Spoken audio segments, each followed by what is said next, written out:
At the beginning of 2020, things looked brighter for the US and China. After a bruising 18-month trade war, some of the tariffs between the world's two largest economies were rolled back in January. Our relationship is great, both on trade and even in military cooperation. This will lead to so many other things. So we have a great, really well-knit relationship, but the best it's ever been.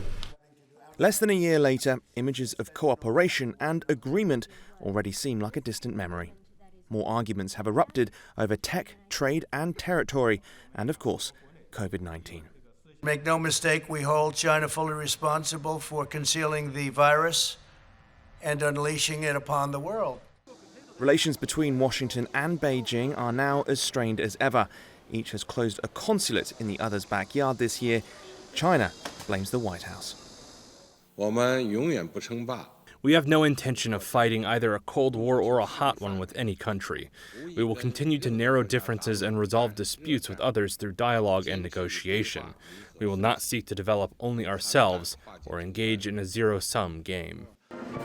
The relationship between Presidents Donald Trump and Xi Jinping hasn't always been tumultuous, but analysts say Beijing would now be happy to see the back of President Trump. While they certainly expect hostility from either the Republicans or the Democrats, at least with the Democrats, they might expect that the relationship would be more stable, more predictable.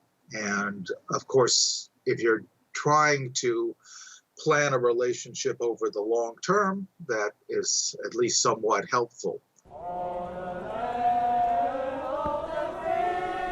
While the US has arguably become less popular internationally under Trump, China has too.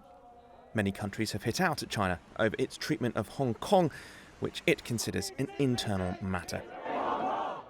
A new Beijing-drafted national security law came into effect in Hong Kong earlier this year. It prompted economic sanctions by Washington. Given Trump's tough line on issues like this, some living inside China think he may be able to help them the most. At one point, it seems Xi Jinping and Trump were good friends. And then, of course, Trump had made all these demands, and which, of course, the Chinese were very upset.